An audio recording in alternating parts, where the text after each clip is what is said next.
गोवळी खाय त्यांची पुष्टावळी करीती नामाचे चिंतन घडी कान्होबाचे ध्यान आली द्यावी डाई धावे वळत्या मागे गाई करती नामाचे चिंतन घडी कान्होबाचे ध्यान एके ठाई काला तुका म्हणे भाविकाला एके ठाई काला तुका म्हणे भाविकाला करीती नामाचे चिंतन घडी कान्होबाचे ध्यान पांडुरंगा करू प्रथम नमन पांडुरंगा करू प्रथम नमन दुसरे चरणा संता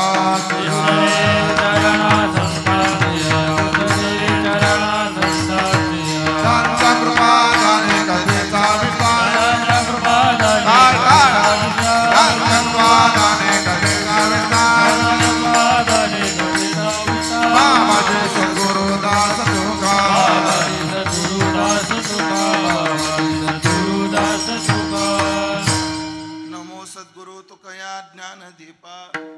नमो सद्गुरु सच्चिदानंद रूपा नमो सद्गुरु भक्त कल्याण मूर्ती नमो सद्गुरु भास्करा पूर्ण कीर्ती सेवे लागी सेवक झालो तुमच्या लागलो निज चरणा अहो स्वामी तुकया देवा यावरी न करावा अव्हेर संपाद ज्ञानंच विदाय भक्तिं विलोकितो येन समाधिराज वैराग्यवंतं सुविचारयुक्तं नमामि जोगं शिरसा गुरुंतं जयांचे केलिया स्मरण होय सकळ विद्यांचे अधिकरण तेच वंदो श्री चरण श्री गुरूंचे ते नमस्कारुनी आता पाहता गोवळी खाय त्यांची पुष्टावळी करीते नामाचे चिंतन घडी कान्होबाचे ध्यान सेवेकरता निवडलेला अभंग संत श्रेष्ठ जगद्गुरु श्री तुकाराम महाराज यांचा 4 चरणाचा काला या प्रकरणातील अत्यंत गोड सुंदर प्रसिद्ध असा हा अभंग असून या अभंगातून जगद्गुरु श्री तुकोबाराय गोकुळातले जे गोपाळ आहेत ते परमात्म्याच्या कोण्या उंचीच्या प्रेमाला पात्र झाले आणि ते पात्र होण्याकरता त्यांनी काय केलं अशा दोन्ही गोष्टीचा विचार करणारा अभंग आहे. विठाला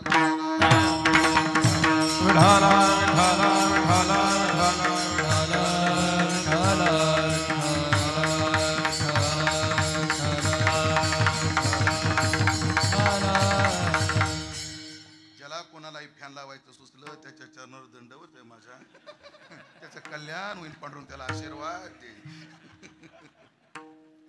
खरं तर तुम्ही म्हणाल महाराज तुमचं भागलं आमचं काय. खरं तर गरमी मलाही होते तुम्हालाही घाम येतो मलाही घाम येतो पण तुमच्यात माझ्यात फरक आहे. तुम्हाला फक्त गरमीचा घाम आहे मला गरमी व चरबीचा घाम आहे म्हणून फॅन आहे एवढं ध्यानात ठेवा. असो महामुक्ती क्षेत्र तीर्थाचे तारक उपमेस्ती अनेक नाही तुझे ते हे पंढरपूर. आपण ज्या पंढरपूर क्षेत्रामध्ये आहोत ते कोणतं पंढरपूर आहे. मुक्तीलाही मुक्ती प्रदान करणारं महामुक्ती क्षेत्र हे पंढरपूर आहे. आणि अशा या पावन पंढरी क्षेत्रामध्ये मी आभार मानायची गडबड केली काय.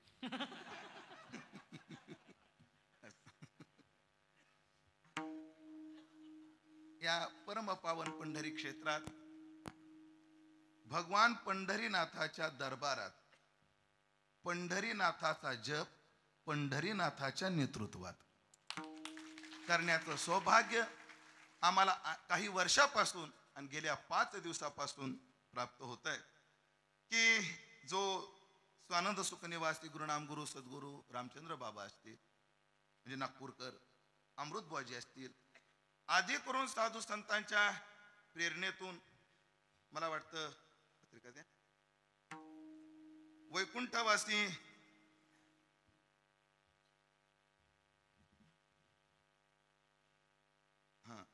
हरिसा गुरुजी तळेगावकर वैकुंठवासी दत्तारामजी पाटील आदी करून तथा पूज्यपाश्री आमचे पितृचरण वामनरावजी आरू आदी करून ज्येष्ठ श्रेष्ठांनी चालू केलेला आणि सर्वांच्या सहकार्याने इथपर्यंत या नाम जपाचा प्रवास चालू आहे की जो आजही न चुकता म्हणजे धार अखंडित ओघला चाली याला नित्य पूजा होती मुक्ताफळी रस ओविया मंगळी या नाम जपाचा प्रवाह चालू आहे.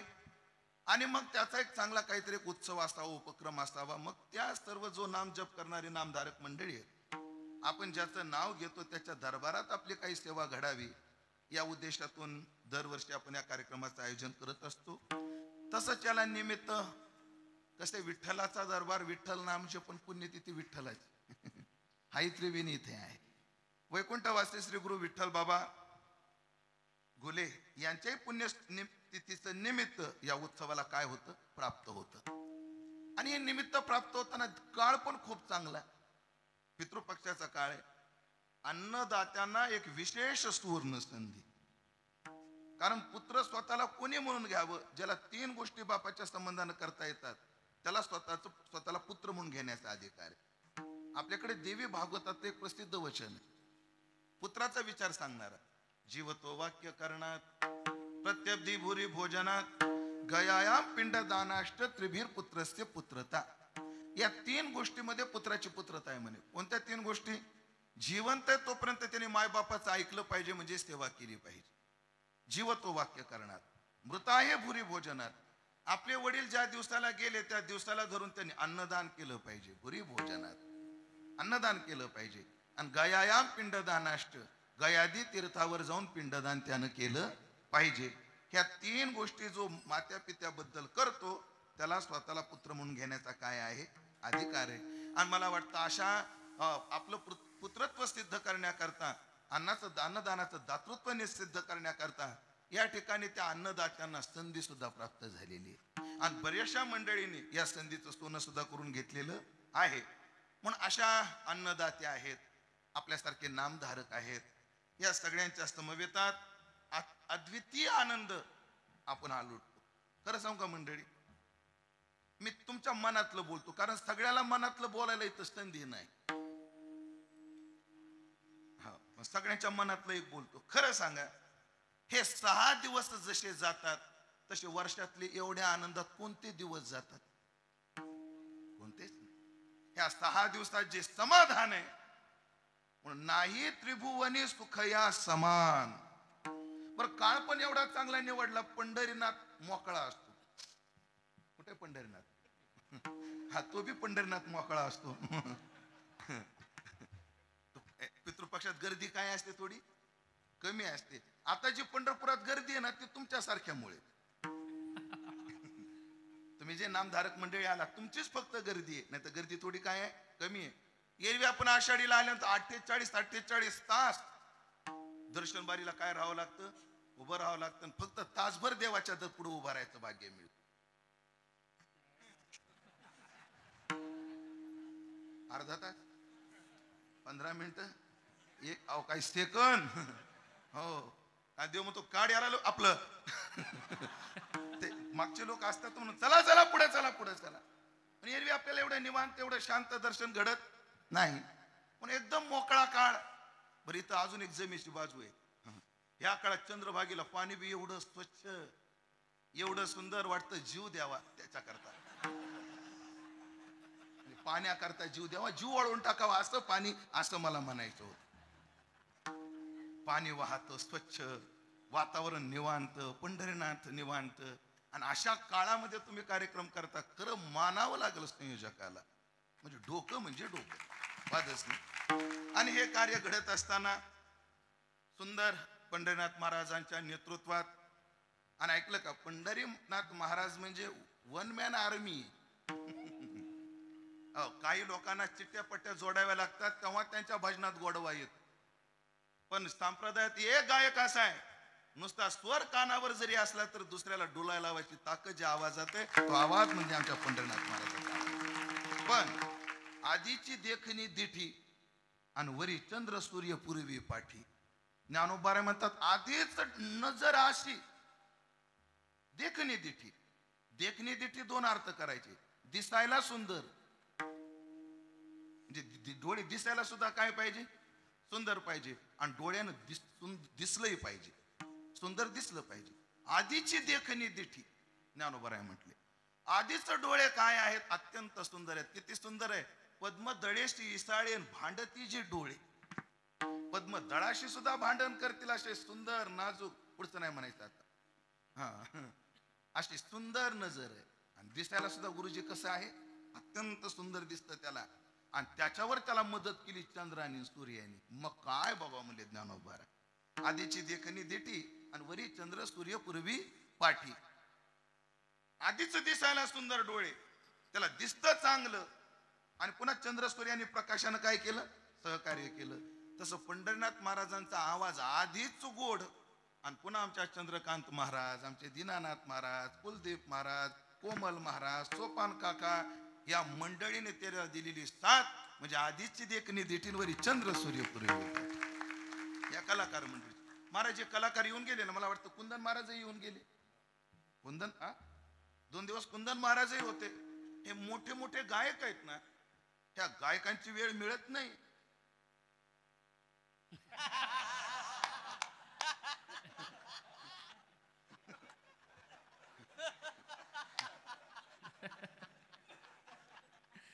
सामान्य नाही ते कलाकार. हा, याचा अर्थ ऐकलं का, ही त्यांनी स्वतःची ठरवलेली किंमत नाही, समाजाने त्यांची केलेली किंमत आहे. हे त्यांनी स्वतः केलेली किंमत नाहीये, समाजाने त्यांची काय केली तेवढी किंमत केली. आणि किंमत कोण्या मालाला मिळते, ज्याला क्वालिटी. नाहीतर आमच्यासारखे थप्पी न पडली. काय पाहिजे, क्वालिटी. पण अशी मोठे मोठी कलाकार मंडळी, एवढ्या व्यापातली मंडळी, महाराष्ट्रात सुवर्ण महोत्सव, शताब्दी असे मोठे उत्सव असले की लोक म्हणतात एक दिवस का होईना तुम्ही आमच्या कार्यक्रमाला भेट द्या. अशी माणसं 2-2 दिवस 3-3 दिवस इथे राहतात. याचे एक कारण आहे, तुमच्या नाम जपाची पुण्याई आणि पंढरीनाथ महाराजांचे संबंध त्याला कारणीभूत आहेत. त्यात आज तर कळसाला कळस आदरणीय आमचे आदरणीय हरिभक्तीपरायण महाराष्ट्रातील ख्यात कीर्त, हो, की ज्यांच्या आवाजानं सामान्य सोडा नरेंद्र मोदीलाही डोलायला लावलं, असे आमचे महेशजी महाराज भोगरे गुरु. जेव्हा पंतप्रधान, आपल्या देशाचे पंतप्रधान, यशस्वी पंतप्रधान म्हणून ज्यांच्याकडे पाहिलं जातं असे महामहिम नरेंद्रजी मोदी जेव्हा नाशिकला आले, तेव्हा त्यांच्या समोर वारकरी संप्रदायाचं भजन काय असतं, काय दाखवावं, म्हणून तिथे सर्व महाराज मंडळी, सगळ्या संयोजक मंडळीच्या वतीने आदरणीय भोगरे गुरुजीची निवड झाली. आणि गुरुजी जेव्हा भजनात बसले, प्रोटोकॉल मध्ये त्यांना काही 2-3 मिनिटाचाच वेळ होता, पण गुरुजीचा त्या सगळ्या मंडळीचा आवाज ते पाहून त्यांनी त्या पीएला सांगितलं, रुक जा, सुनने दो. म्हणजे मला एक म्हणायचं, जे नरेंद्र मोदीला ऐकायला भेटत नाही ते आपल्याला भेटले आज. असे गुरुजी ते सुद्धा इथे आलेले आहेत. हो, मला वाटतं आता एका ते काय वानू अपार आहे, सगळं जुळून आलं मंडळी.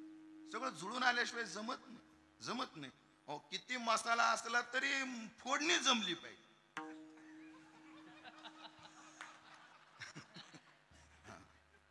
लय महत्वाचं आहे ते, लय महत्वाचं आहे. सगळं जुळून आणता आलं पाहिजे. आणि महाराष्ट्रभर फिरून मुळातच नेतृत्वाची आणि नियोजनाचं कौशल्य त्या समितीला असल्यामुळे सगळंच आखीव-रेखीवपणा, सगळं कलाकार कसे असावे, वाजवणारे कसे असावे, गाणारे कसे असावे, एवढंच नाही, सिस्टीम कशी असावी. महाराज, या कार्यक्रमाचं जे एक वैशिष्ट्य आहे ना, या कार्यक्रमातल्या वैशिष्ट्यातलं एक हे वैशिष्ट्य आहे, इथं असलेली माईक सिस्टीम. हे वैशिष्ट्य या कार्यक्रमात. गुरुजी 2 मिनिटं फक्त गेटच्या बाहेर जा आणि एवढा आवाज आला तर नाव बदलून, आणि इथं कोणाला वाटू द्या आम्हाला ऐकायला आलं नाही. हो, नाहीतर काही सिस्टीमचं चरित्र चांगलं नाही, शिट्या वाजते.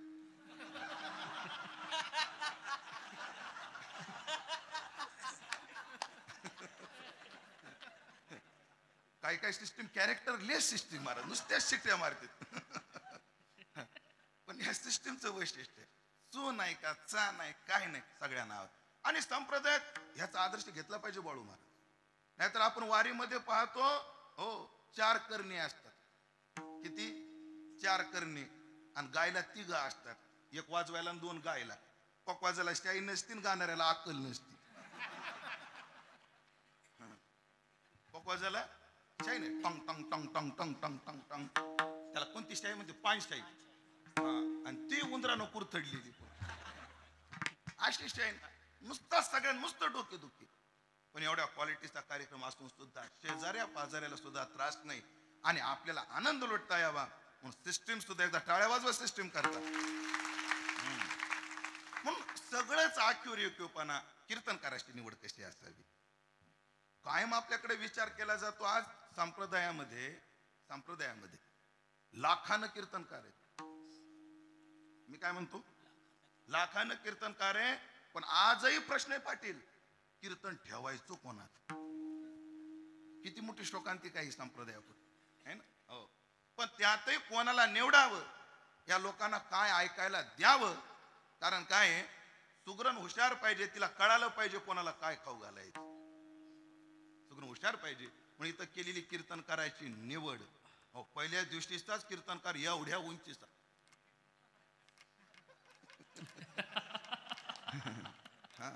पण काय नाही त्या दिवशी उंचीचा होता आज रुंदीचा आहे. स्क्वेअर मीटर मध्ये एरिया तेवढाच आहे. स्क्वेअर स्किलचा जर तुम्ही गणित लावलं तरी एरिया काय आहे तेवढाच आहे. ते थोडे उंच आहेत मी थोडा रुंद आहे. फक्त एवढा फरक आहे. एरिया तेवढाच आहे ध्यानात ठेवा. म्हणून कृष्णा महाराज चौरे की जे मोठे अभ्यासक आहेत तुम्ही ऐकले त्यांना आणि एका फार मोठ्या परंपरेचा निर्वाह करतात. दुसऱ्या दिवशी तुमचं निम्म काम करून घेतो बरोबर आम्ही. तुमचं पुढचं काम निम्म करून घेतो. दुसऱ्या दिवशी केशव महाराज मुळीक यांनी कीर्तन केलं. महाराज ऐकलं का कीर्तनकार खूप आहेत अभ्यास तो खूप आहेत पण सरळ माणसं भेटत नाहीत बघायला. आमच्या केशवभाऊचं जीवन म्हणजे अभ्यास आहे. अख्खी ज्ञानेश्वरी पाठ केली बोधेबाबाच्या सहवासात राहिले आणि एवढं असून सुद्धा नम्रता आणि रुजुता सरळपणा सहज आहे असे कीर्तनकार. नाही तर चार बोलावाले चार आपले टिपणावाले माफ करा चार टिपणावाले चार टिपणावाले कोणाकडे बघायला तयार नाही. पण केशव महाराजाला तुम्ही 6 दिवसात पाहिलं असेल. अहो तुम्ही 6 दिवसात पाहिले की या उत्सवा करता ते किती झटतात. बोला विचारा हे कधीपासून या उत्सवा करता झटताय. बोने उल्लेखही केला परवा दिवशी त्या दिवशी म्हणून केशव महाराज. त्यानंतर कीर्तना करता पूज्य बाबाच्या पुण्यतिथीचा दिवस होता आणि महाराष्ट्रातील ख्यात कीर्तनकार आदरणीय हरिभक्तीपरायण मानकोजी महाराज बोधले या परंपरेचे सध्याचे विद्यमान वंशज जयवंत महाराज बोधले. हो एरवी तुम्हाला युट्यूब शिवाय हे मिळत नाहीत. युट्यूबवरही लवकर भेटत नाहीत. कारण पुढे येणाऱ्या थीम अनेक असतात त्याच्या शोधावी लागतात ही माणसं. हो हो शोधावी लागतात. खानदेशी तडका भन्नाट कीर्तन हो पाकवाच्या 1 नंबरी कीर्तनकार 10 नंबरी अशी थीम आहे.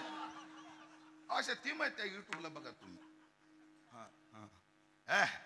नाथ खुळा अरे नाथ खुळा काय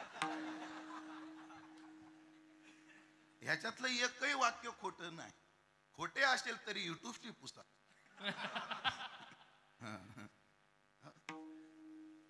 म्हणून जयवंत महाराज बोलले आहेत. त्यानंतर वारकरी संप्रदायाला चैतन्य ज्या एका नावाने आलं ते नाव म्हणजे श्री गुरु चैतन्य महाराज देगलूरकर.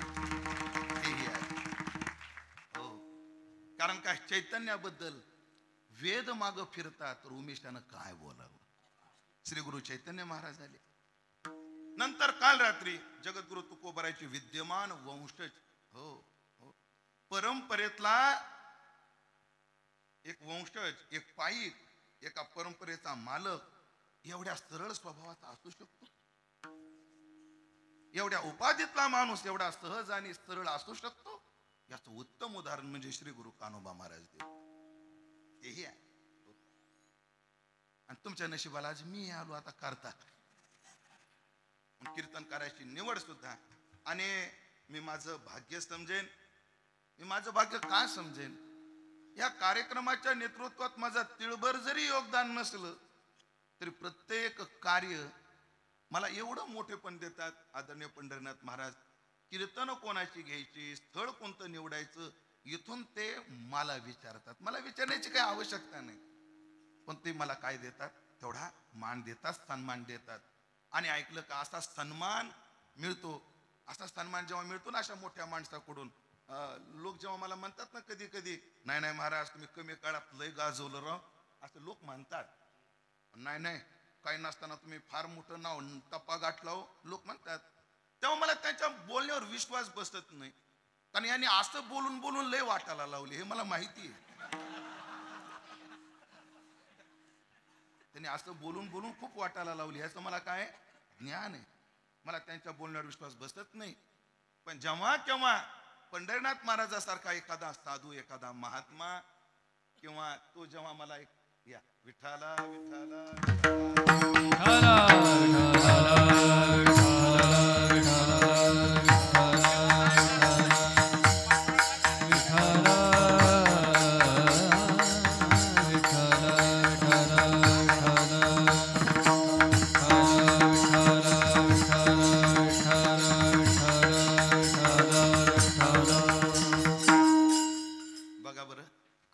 मी त्याशीच म्हटलं की पांडुरंगापर्यंत आपली सेवा पोहोचली. कारण आदरणीय दिवाणजी, आदरणीय बडवे महाराज ते देवाचा निरोप घेऊन आपल्याला दर्शन द्यायला आलेले आहेत. त्यांच्या चरणी विनम्र भाव व्यक्त करू. टाळ्या वाजून आपण त्यांचं स्वागत केलेलं आहेच. अजून एकदा जोरदार टाळ्या वाजून त्यांचं आपण स्वागत करू. आणि त्यांनी पांडुरंगाचा प्रसाद घेऊन आले. माझ्या कानात सांगितलंय पांडुरंगाचा काढायचा नाही. काढणार तर नाहीच दिवाणजी मी, पण कीर्तन झाल्यावर घरी घेऊन जाईल मी. आणि हार देवाचा आहे. ऐका, आणि मग मला जे लोक बोलतात तेव्हा माझा विश्वास बसत नाही. पण जेव्हा कधी पंढरनाथ महाराज सारखी नियोजक करणारी मंडळी जेव्हा मला विचारतात, अशा कीर्तनाची मला संधी देतात, तेव्हा माझ्या मनाला प्रश्न पडतो माझ्या मनाला, कदाचित लोक म्हणतात ते खरं आहे. आणि ही संधी केवळ माझी योग्यता म्हणून नाही, त्यांचं माझ्यावर असणारं प्रेम एवढं त्याला कारण. जगात सगळ्यात मोठी ताकद कशात आहे तर ती प्रेमात. लोक म्हणतात फेविकॉल का जोडे तुटेगा नाही, म्हणणारे म्हणत असतील, पण त्याही पेक्षा हे नातं कसे प्रेम प्रीतीचे बांधले सुटे काही केले तेन सुटे काही केले तेन सुटे काही केले प्रेम प्रीतीचे बांधले तेन सुटे काही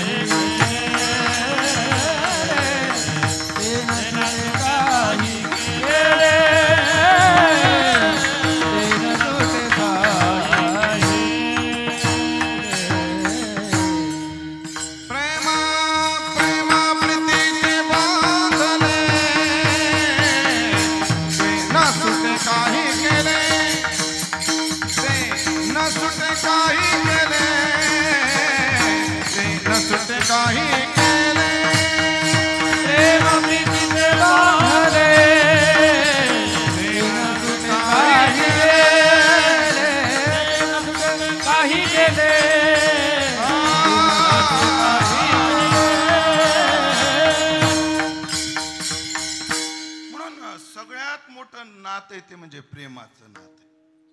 आणि प्रेमाच्या नात्याने बांधलेली माणसं, आणि ते काही केल्यास सुटत नाही. हो, प्रेमाच्या प्रीतीचं बांधलेलं नातं काय ते काही केल्यास सुटत नाही. हो, एवढंच नाही, तुकोबाराच्या संसाराची वाताहात झाली आणि देवानं केली.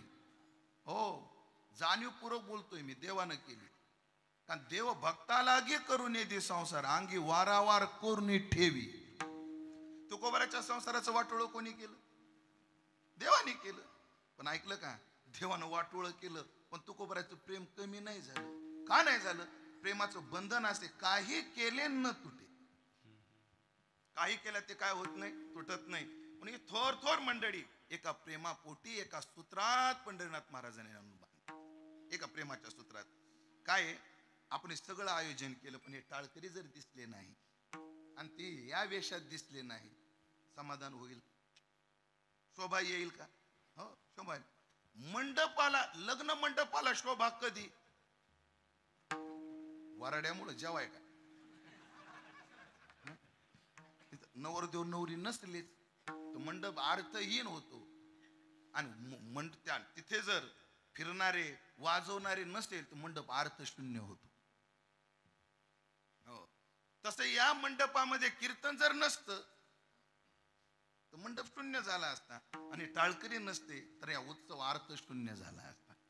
पण ही टाळकरी चातुर्मासात राहणारी मंडळी की त्यांना 1 मिनिटाचा वेळ नाही, कारण त्यांनी आपलं जीवन तेवढ्या व्यस्ततेत ते काय केलेलं आहे, पक्क बांधून ठेवलेलं आहे. पण अशा व्यस्ततेत सुद्धा आपल्या कार्यक्रमाला उपस्थिती दाखवतात. मानावं तेवढे धन्यवाद कमी आहेत. ह्या टाळकऱ्यांचे जसे धन्यवाद आहेत, त्या टाळकऱ्यांना 4 महिने जसे गुरुवर्य बोधे बाबा सांभाळायचे त्याचप्रमाणे आमचे काही गुरुबंधू मंडळी सांभाळतात. त्यात एक प्रकाराने जे सांभाळणारे आमचे आदरणीय हरिभक्ती परायण माझे हृदयाभिन्न प्रमोद महाराज ठाकरे आहेत. आमचे पितांबर बाबा बी आहेत, बालपांडे बाबा बी आहेत. की बाबाचं कार्य एवढं व्यापक आहे, एकट्याला सांभाळणं होत नाही. जेव्हा आपल्या बापाला 50 एकर जमीन होती, एकट्याला होत नाही, मग बाप म्हणता तिघ आहेत ना तुम्ही, घ्या बरं वाटून. हो, वाटून घ्या. ते वाटून घेणं म्हणजे भेद आणि वैर नसतं, ती एक व्यवस्था आहे. तो भेद नाही, ते वैर नाही, ती काय आहे, व्यवस्था आहे. तसं बोधे बाबाचं कार्य जर एका पंढरी क्षेत्रात 3 जण वाटून करत असतील, हा भेद नाहीये, वैर नाहीये, ते कार्य चांगलं चालावं याच्याकरता व्यवस्था आहे. जेव्हा धर्मराजा राज्यावर बसले तेव्हा नारद भेटायला, आणि नारदाने तुझं शासन कसं चाललं हे विचारलं. महाभारतात विस्तार आहे. तेव्हा नारदाने विचारलं, राजा तुझ्याकडे हत्ती किती आहेत? हत्ती किती आहेत? सांगितले 1000, 2000, लाख काय असतील ते हत्ती सांगितले. एवढे हत्ती आहेत. ते कुठे आहेत? आणि हत्ती शाळेत आहेत. तसं करू नको. काय, एका ठिकाणी अनेक हत्ती असले पोस्टायला सांभाळायला जड जातात. मग तुझ्या प्रेमाची जी गाव आहेत त्यांना त्याची जिम्मेदारी सोपून दे, म्हणजे ते हत्तीची व्यवस्था नीट करतील आणि वेळेवर कामाला येतील. तसं हे हत्ती आहेत, एकाच ठिकाणी त्यांची व्यवस्था होणं शक्य नाही, म्हणून प्रत्येकाला वाटून दिले. आणि असं युद्धाची वेळ आली की सगळे एका जागी येतात, ते ध्यान आहे. म्हणून एका लोक म्हणतात बघा बोधे बाबाच्या नावावर 3-3 सोपते, बोधे बाबाच्या नावावर 3-3 संस्था, 3-3 ठिकाणी. अरे हे वैर नाही, भेद नाही आहे. हा ही काय आहे दराडे महाराज, ही व्यवस्था आहे. ही व्यवस्था आहे. पण त्या व्यवस्थेची एक शाखा सांभाळण्याचं कार्य आमचे प्रमोद महाराज करतात. हो, सोपं नाही. 2 दिवस पाहुणे जर आपल्या घरी आले, 2 दिवसच राहू द्या पाहुणे, 3ऱ्या दिवशी बायको म्हणती ज्याला आहे त्यांना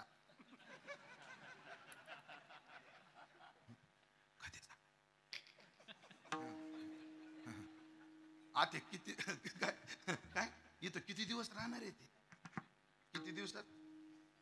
2 दिवसामध्ये किती दिवस राहणार आहे? किती दिवस राहणार आहे? पण जवळजवळ 200 ते 300 विद्यार्थी 4 महिने 2 टाइम जीव घालायची सोपी गोष्ट आहे? ते कार्य आमचे प्रमोद महाराज करतात. तर मग इन्कम बी तसंच असतं.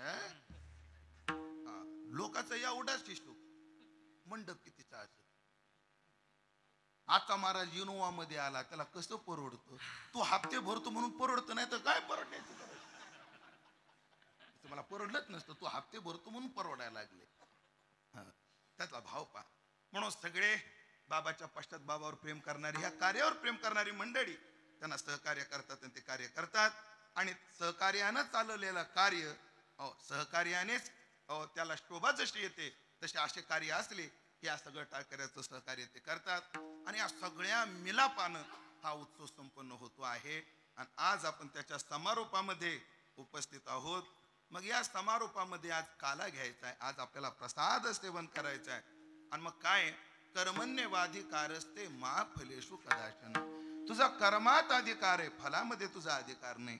कर्म करणं आपल्या हातात आहे, पण फळ देणारा परमात्मा आहे. हो, भानुदास गीते गात, भानुदास गीते गात, भानुदास गीते गात,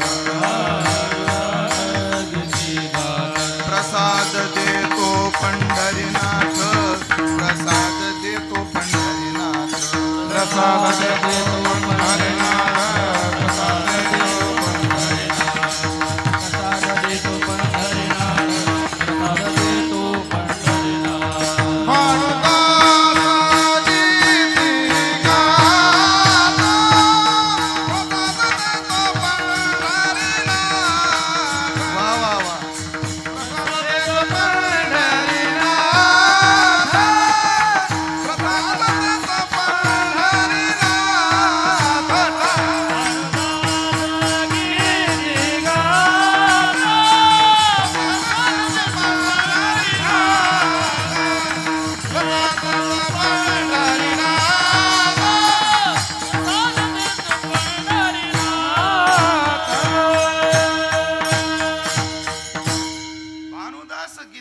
भानुदास गीती गातो, पण प्रसाद देणारा कोण आहे? पंढरीनाथ आहे. की ज्या प्रसादाचं स्वरूप आहे हरिनामाचा खिचडी काला प्रेमे मोहिला साधने. हरी आणि हरीचं नाम आणि त्याच्यात घातलेलं प्रेमाचं मोहन. अर्थात प्रसाद काय आहे? प्रेम हा प्रसाद आहे. हो, तो सहजासहजी कोणाला मिळत नाही. मग भानुदासानं गीत गावं, पंढरीनाथ प्रसाद देतो, अर्थात प्रेम देतो. वाचितो हे प्रेम उचिताचा दाता, प्रेम देवाचे हे देणे. जगामध्ये कुठंच प्रेम मिळत नाही. मिळतं प्रेम? आम्हाला प्रेमाभास आहे, प्रेम नाही मिळत. आम्हाला वाटतं हे प्रेम आहे. हो, बऱ्याच वेळेला संसारामध्ये आसक्तीला आणि मोहाला प्रेम म्हटलं जातं.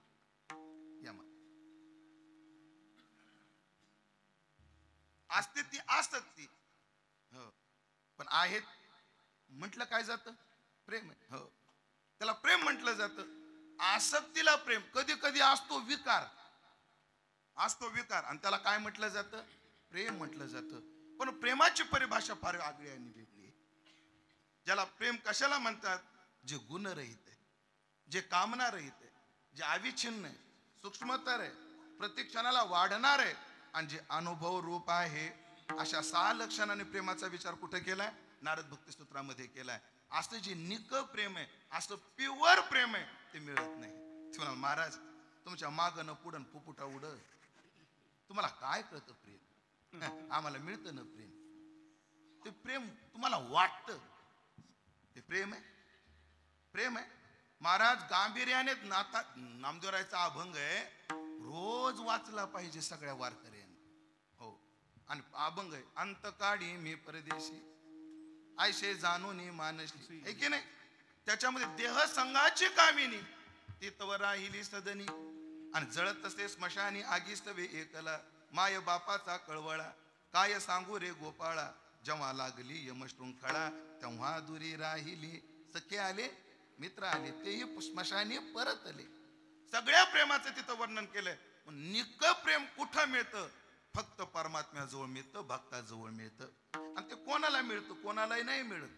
एवढं सोपं आहे का? आणि एक सांगू का, प्रेम जर कोणालाही भेटू लागलं ना, प्रेम जर कोणालाही भेटू लागलं ना, त्या प्रेमाची किंमत राहणार नाही. जी वस्तू सहज मिळते त्याची किंमत वाटत नाही, त्याचा आदर वाटत नाही. बघा तुम्ही, मेथीची जुडी जेवढी महाग तेवढी चवदार लागत. हो, हो, मेथीची जुडी 10ला 3 भेटू दे, शेळी सुद्धा अशी करते, शेळी सुद्धा खात नाही. 10च्या 3 जुड्या भेटू द्या. हा, आणि 25ला जुडी भेटली, काय विचार आहे? 10ला 3 जुड्या भेटल्या की बाई फक्त शेंटी घेते, बाकी देते फेकून. आणि ती जुडी 25ला झाली, फक्त मुळ्या फेकीते, काड्या सुद्धा ठेचून पिटले टाकी.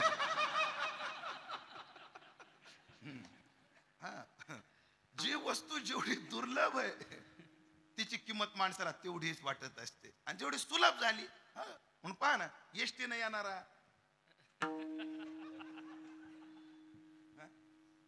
या राम, तो नाही, दुर्लभ.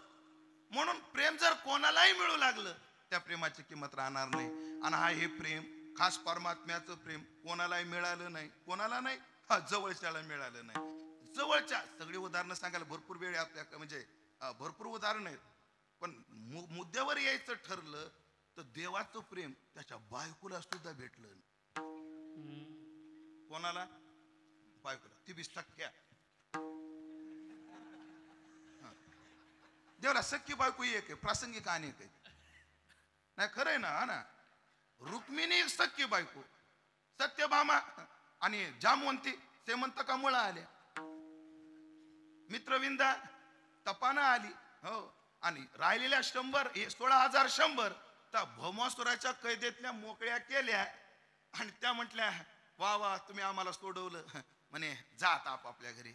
म्हणे, कुठं जायचं आम्ही जावं कुठं? एक तर म्हणे कृष्णा, एक तर आम्हाला समाज स्वीकारणार नाही. का स्वीकारणार नाही? जेव्हा आमच्या लग्नाच्या चर्चा होतील तेव्हा लोक म्हणतील, कोणती पोरगी? त्या भौमासुराच्या कैदेत राहिलेली असली करणार नाही. एक तर कोणी आम्हाला स्वीकारणार नाही. आणि एखादं थटलेल्याने जर स्वीकारली, एखादं थटलं बा, मिळालंच नाही लवकर, आणि त्यानं जर स्वीकारली तो स्वीकारेल, पण त्यांचा परिवार कायम टोचणे देईल. आम्हाला सन्मानानं स्वीकार होणार नाही. एक तर आमचा काय होणार नाही, स्वीकार होणार नाही, आणि झाला तरी सन्मानानं स्वीकार होणार नाही. कृपा करा, आम्हाला परत पाठवू नका.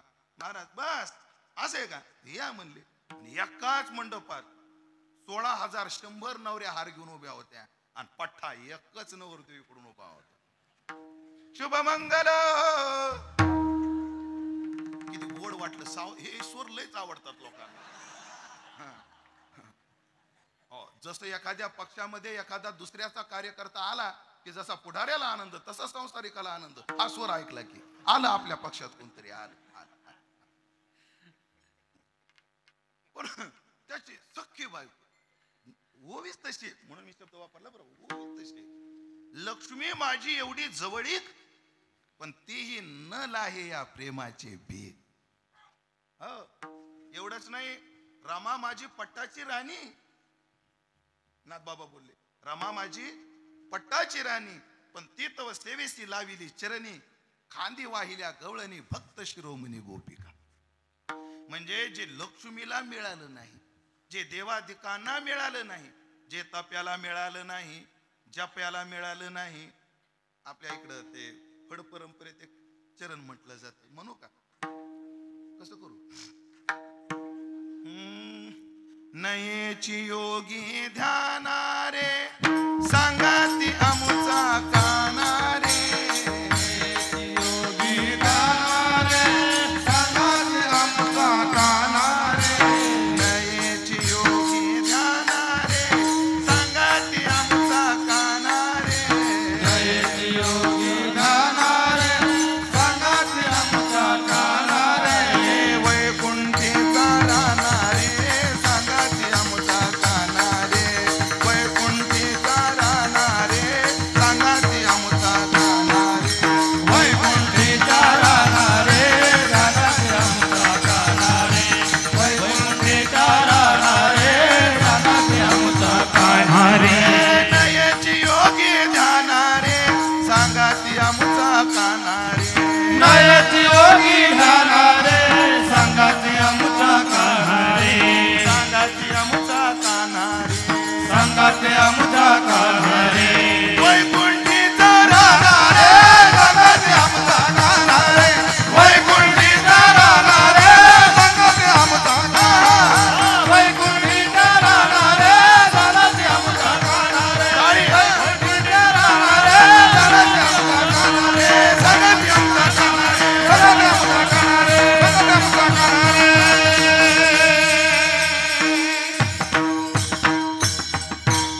नयेची योगी ध्यानारे.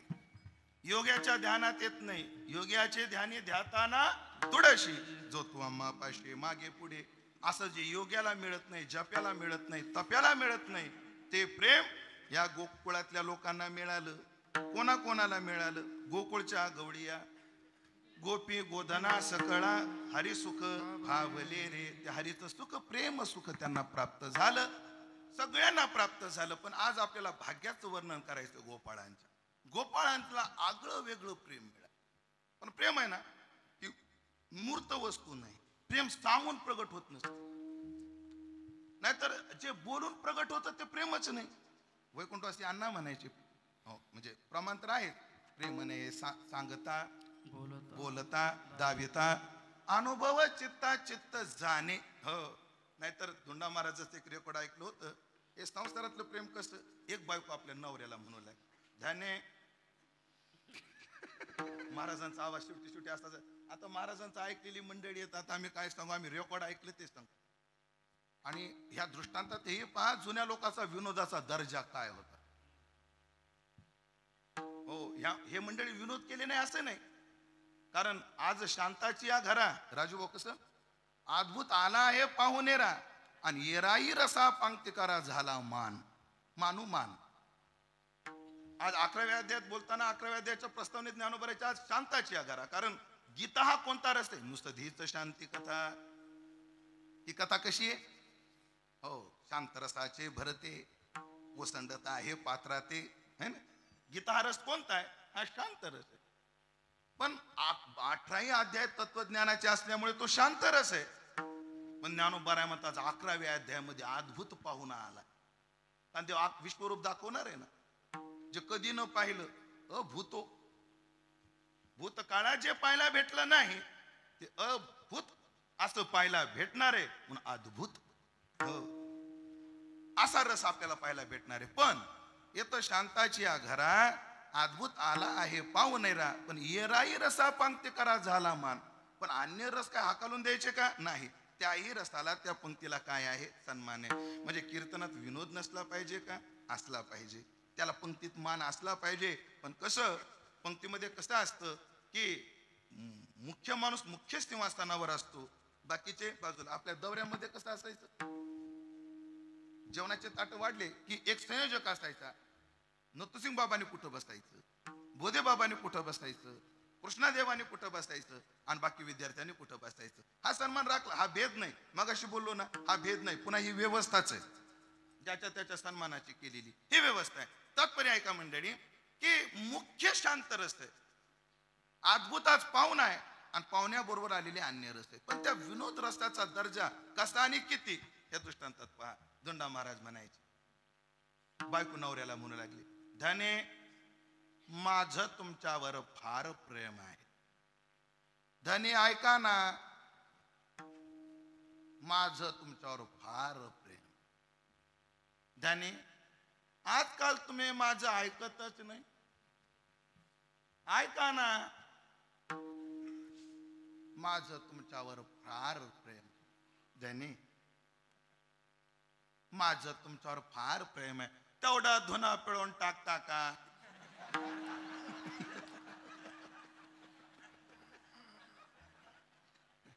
दुंडा महाराज काढी लाव तुझ्या असल्या प्रेमाला काय. हो, संभ्रमाची आयती तरी स्नेह होय व्यक्ती. काय दर्जाचं प्रेम, गोपाळावर देवाचं प्रेम आहे. कशावरून, तो परमात्मा त्या प्रेमापोटी त्यांच्या करता काय काय करतो या लक्षणावरून, ह्या कार्यावरून ते अनुमानित करावं लागेल. जर आपल्या शास्त्रीय बैठकीत सांगायचं ठरलं तर वेदांतानं माया अनिर्वचनीय सांगितली आणि भक्तिशास्त्रानं प्रेम अनिर्वचनीय सांगितलं. माया कशी आहे, अनिर्वचनीय, आणि प्रेम अनिर्वचनीय प्रेम स्वरूपम. आणि जी वस्तू अनिर्वचनीय मग तिचं ज्ञान अनुमानानं, ज्याला कार्यानुमेयता म्हणतात. हो, मायेचा अनुमान कशावरून, इतरवढं चित्र विचित्र जगत तिनं निर्माण केलं, ह्या कार्यावरून ती काय होते, अनुमानित होते.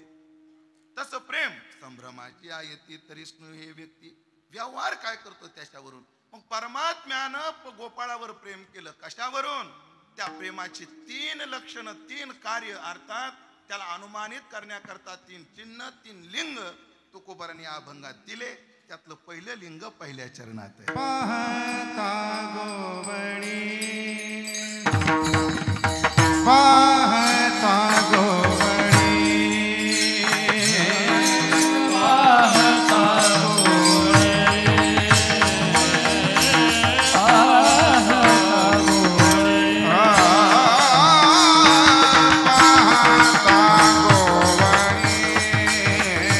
पाहता गोवणी, पाहता गोवणी,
तुम्ही पाहता गोवळी, पाहायला गेलं तर ते गोवळी म्हणजे गोपाळ. मी आता लाक्षणिक अर्थ सांगणार आहे, पण बघू पुढं. गोवळी पाहायला गेलं तर सामान्य. आम्ही गोवळी रानटे, नवो जनातील धिटे. आम्हाला व्यवहारात वागायचं कळत नाही, आम्हाला कशात वागायचं कळत नाही. का बरं? आम्ही रानात राहणारी माणसं. बघा, रानात राहणाऱ्या माणसाला शहरात आणलं तर काय म्हटलं ते, मानी 10 दिशा असतो निया, राणीचे रावळा नेलिया, राणीचे रावळा नेलिया, आणि 10 दिशा मानी सुनिया. हो महाराज, आता तर सवय झाली नाही तर बरेच दिवस ज्या घरात गेलं तिथं जर कमोड असला तर प्रश्न पडायचा, कोणताची तुमच्या मनात आला तोच. वाच्यता करत नाही, सवय नसली, माहिती नसली. हो, पाहायला गेलं तर वनात राहणारे गायी चारणारे गोपाळ, पण परमात्मा त्यांची उष्टावळी खात. उष्ट वेगळं आणि उष्टावळी वेगळी. ताटात खाऊन शिल्लक राहतं ते उष्ट, आणि ओठाला चिटकून खाली जे पडतं ती उष्टावळी. उष्ट वेगळं आणि उष्टावळी वेगळी. उष्ट्याचे इतके श्री गुरु शेखर महाराज ते उष्ट्याचे एवढे नियम सांगतात, ते जर सांगितलं ना माणसाला कुठं जेव्हा वाटायचं नाही. हो, पण मी कोण्या काळामध्ये सांगतोय, हे मी कोण्या काळात सांगतोय. हो, जिथं उष्ट खाणं पुरुषार्थ समजला जात. काय लोकांना वाटतं का एका ताटात जेवायला बसलं लय प्रेम दिसतं का? हा, लय प्रेम दिसतं. करू नये, ऐकताय ना? हा,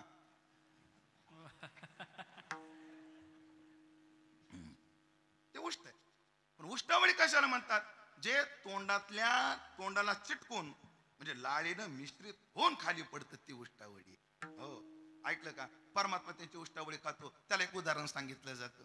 एका गोपाळाला त्याच्या आईनं आवाज दिला, वरद्या इकडे. काय काय? अरे सुंदर ताक आहे, पे.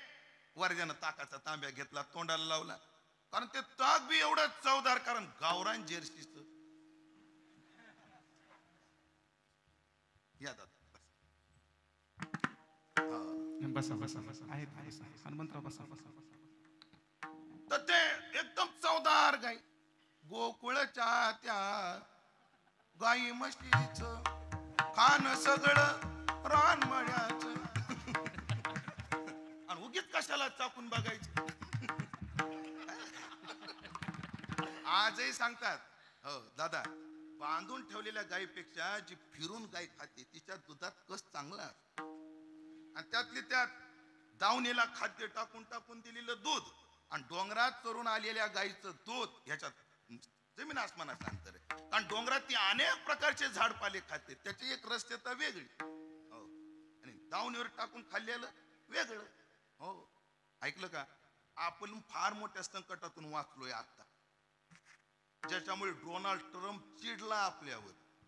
नमला म्हणा, पुन्हा नमला. त्या डोनाल्ड ट्रम्पचं म्हणणं होतं की आमच्या देशातले जे डेअरीचे प्रोडक्ट आहेत ते तुमच्या भारतामध्ये विकायची परवानगी द्या. परदेशातले जे डेअरी प्रोडक्ट आहेत, म्हणजे पनीर असेल, चीज असेल, ये चीज क्या चीज आहे हमें नहीं पता, पण ते असतं बा काहीतरी. चीज आहे, पनीर आहे, लोणी आहे, तूप आहे, ज्याला बटर म्हणतात, लोणी नाही म्हणायचं त्याला, बटर आहे, दूध आहे. पण आपल्या सरकारने विरोध केला. तो विरोध का केला? कारण पाटील, अमेरिकेमध्ये ज्या गायीला खाद्य चारलं जातं त्या खाद्यात जनावराच्या रक्तानं तयार केलेलं खाद्य. जनावराची चरबी, रक्त काय केलं जातं, गाय पुष्ट व्हाव्या म्हणून त्या जे ते गोळी पेंड कोणती कोणती पेंड येते ना, तशी ते खाद्य आहे, ते जनावराच्या रक्तातून केलं जातं. ते जर खाल्लं आणि जनावरांनी म्हणजे तिकडच्या गायी म्हशी सुद्धा त्यांनी मांसाहारी केले. हो, आणि त्याच्यातून येणारं दूध त्यानं काय होईल? आपल्या देशानं दोन, एक तर आपल्या संस्कृतीला धक्का लागेल, पण सध्या तसं बोलता येत नाही, कारण सरकार सेक्युलर आहे, तसं बोलता येत नाही. मग आपल्या देशातील उत्पादनावर फटका बसेल म्हणून आम्ही ते स्वीकारत नाही असं दाखवलं गेलं. कारण आमच्या काळात गणपतीचा होता, पण सेक्युलर याच्यामुळे आता गवताचा झाला. फक्त सरकारला प्रार्थना, गांजाचा तेवढा करू नये म्हणजे भागला. आता गणपतीचा केला, गणपतीचा होता तो गवताचा झाला, ठीक आहे, पुढे येऊ नये आता खाली. असो चला, सांगण्याचं तात्पर्य त्या गोकुळातल्या गाई एक नंबर, आणि तिचं ताक असं तोंडात घेतल्याबरोबर असं चवदार लागलं वर्ध्याला. आणि मग नियम असा आहे, एक मानसशास्त्रात असं म्हटलं जातं, दुःखामध्ये आपल्याला ज्याची आठवण येते ना, समजून जावं त्या व्यक्तीचं आपल्यावर खरं प्रेम आहे. आणि सुखामध्ये आपल्याला जे आठवतात ना, समजून जावं आपलं त्यांच्यावर खरं प्रेम आहे. दुःखात आपल्यावर ज्यांचं प्रेम आहे त्यांची आठवण होते, आणि सुखामध्ये आपलं ज्यांच्यावर प्रेम आहे त्यांना त्यांची आठवण होते. ह्या एवढ्या माता माऊल्या बसल्या ना, आता प्रत्येकीने एक एक कॅरी बॅग जवळ ठेवलेली. आता मला माहिती एक पण रिकामी नाही. त्या पंक्तीला बसल्यानं कीर्तन झालं, काला दिला त्याचे 2-3 कण खाणार, आणि बाकीचं तसं त्या कॅरी बॅग मध्ये बांधून ठेवणार. कारण त्यांना माहितीये माझं लेकरू आलेलं नाही, त्याला मला प्रसाद न्यायचा आहे. तर तुमचं प्रेम आहे. ते घोटभर ताक पिलं वर्ध्याने, इतकं चवदार लागलं, एवढं मधुर लागलं. कोणाला? त्या वर्ध्याला. त्याला आठवण झाली कृष्णाची, म्हणजे कृष्णाला नेऊ हे ताक. पण ताब्या घेऊन गेलं तर आई नेऊ देणार नाही. आईला कसं म्हणायचं? वर्ध्याने युक्ती सुचली, त्यानं प्यायचं तेवढं ताक पिलं, उरलेलं सगळं ताक तोंडात धरलं. बुंगारा. आमच्या वैद्य बाबाच्या भाषेत चिंग चिंग चिंगाट. वैद्य बाबाचा शब्द असायचे ना गुरुजी? हो, वैद्य बाबाचा चिंग चिंग चिंगाट सध्या अपडेट आहे, झिंग झिंग झिंगाट. वैद्य बाबा शब्द चिंग चिंग. तोंडात धरलं. घे. कृष्ण असा खेळत होता. कृष्णा, ए कृष्णा, आता ये रे. ए कृष्णा इकडे, असा म्हटला असेल का? का तोंडात ताक आहे. मग त्यानं खुणवला. मी अनेक वेळा विषय मांडला. सदानंद गुरुजी म्हणायचे, कीर्तनकाराकडे गाणं असावं, वाजवणं असावं, चिंतन असावं, वक्तव्य असावं, विनोद असावे, तसा कीर्तनकाराकडे अभिनय असावा, माकड चाळी नसावी. कीर्तनात अभिनय अपेक्षित आहे, माकड चाळी नाही. दुन्ना महाराज म्हणतात प्रवचनाला बसायचे, आणि आम्हा म्हणजे महाराजाच्या मंडळी त्या खिडकीमध्ये बसायच्या प्रवचन. आणि मग ते विनोद, महाराजाची बुद्धी विनोदी होती म्हणतात. असं पत्नीचा काही असं आलं एखादा उदाहरण की ते खिडकीकडे बघायचे, का हो खरं आहे का हे, अशी विनोद करायचे म्हणतात महाराज. म्हणजे अभिनय गरजेचं आहे. आणि एकच आहे महाराज, अभिनयाची ताकद किती आहे, शब्द जिथं थांबतात तिथून अभिनय चालू होतो. जेव्हा माझी वाचा जाईल आणि मला जर पाणी प्यायचं असेल तर मला अभिनयच करावं लागेल.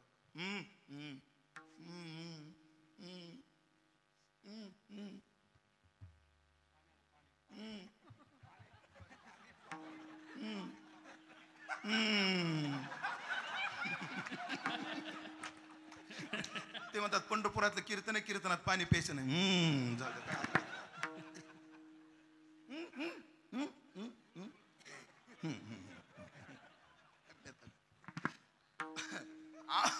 आवाज कसा दिला? कोणाला बोलवलं? काय रे?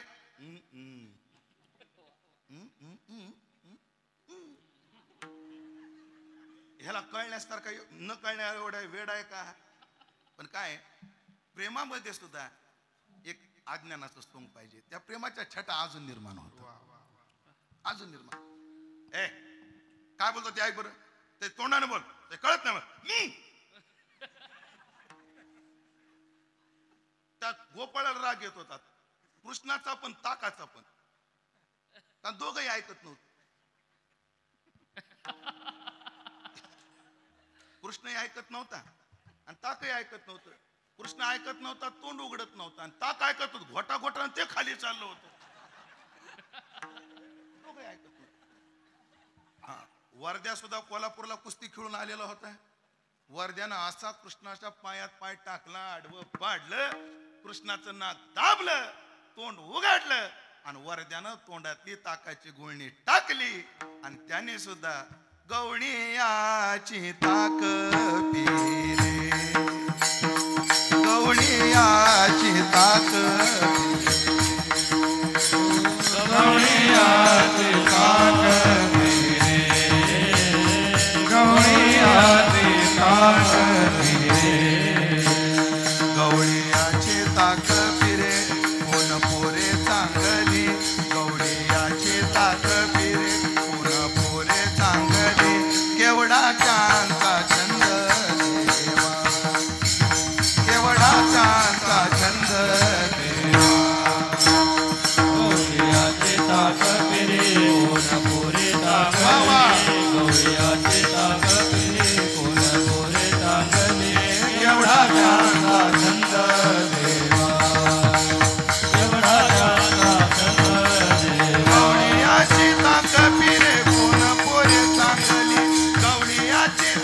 पिरे कोण पोरे चांगली कोण पोरे चांगली चांगली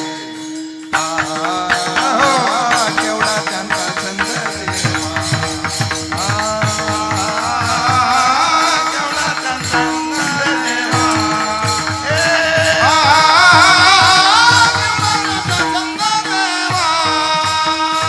गवळीयाची ताक पिरे कोण पोरे चांगली गवळीयाची ताक पिरे कोण पोरे चांगली कोण पोरे चांगली चांगली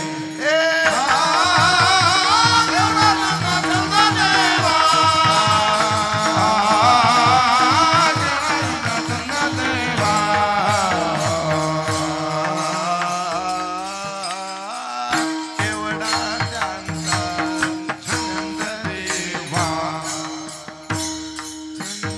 गवळीयाची ताक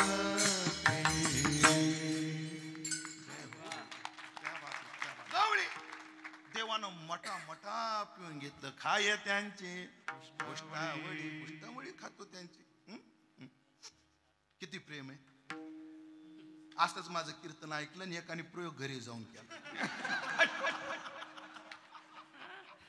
असं तोंडात ताक धरलं त्याचा बाप बसलेला होता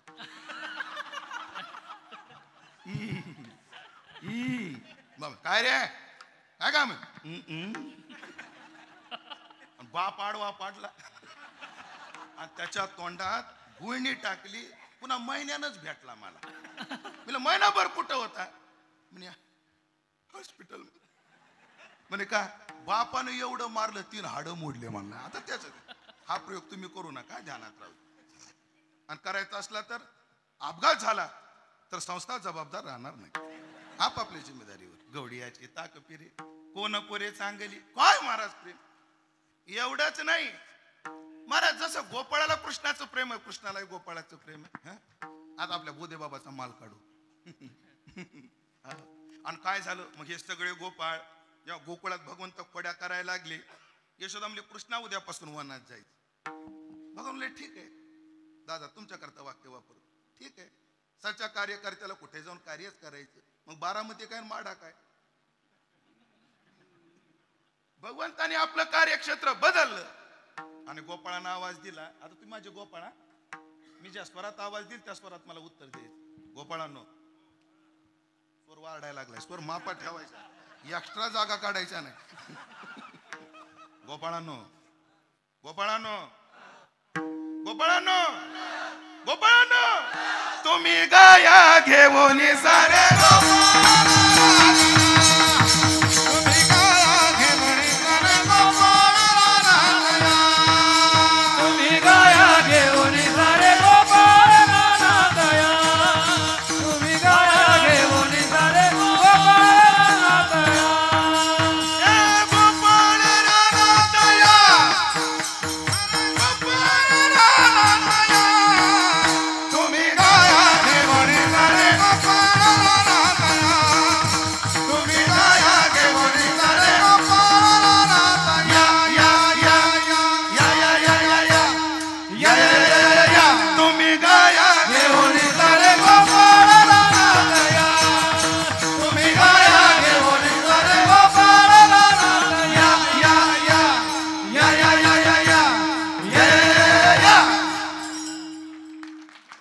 सगळ्या गोपाळांना आज्ञा दिली सगळे गोपाळ आले भगवंताचा मात्र विशेष शृंगार केला होता त्या दिवशी त्यात आमचे गुरुजी सांगते त्याच्या खांद्यावर कांबळी होती हातामध्ये काठी होती या बाई या मैदानात या पैलवानानं बाजूला राहू नये या इकडे हे वागणं बरं नव्हतं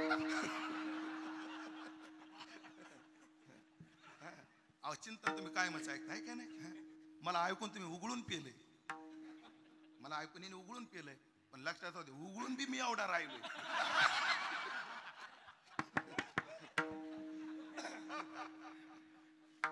आणि मग यशोदेने खास शृंगार कृष्णाचा केला तो कसा केला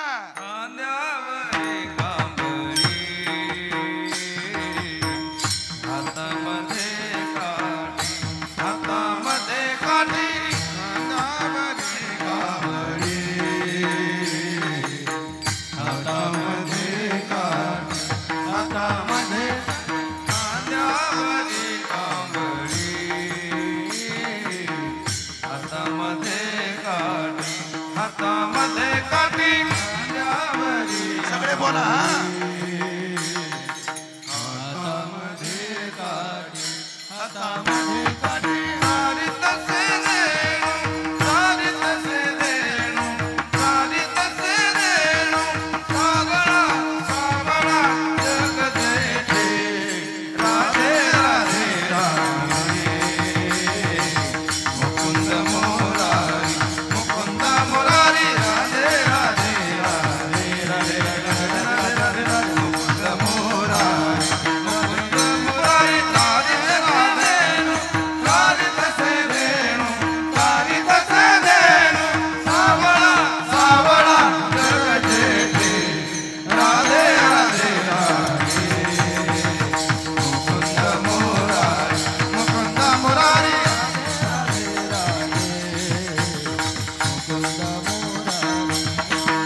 वाजवितो वेणू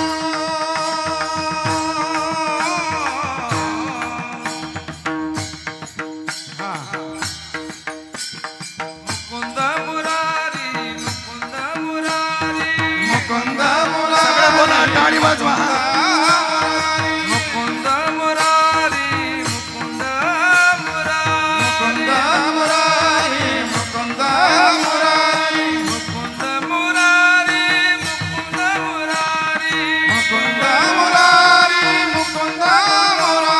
मुकुंद मुरारी मुकुंद मुरारी मुकुंद मुरारी मुकुंद मुरारी मुकुंद मुरारी सारी तसे रेणू सारी तसे रेणू सावळा सावळा जग जेठे राधे राधे राधे मुकुंद मोरारी मुकुंद मोरारी राधे राधे राधे राधे राधे राधे राधे मुकुंद मोरारी मुकुंद मोरारी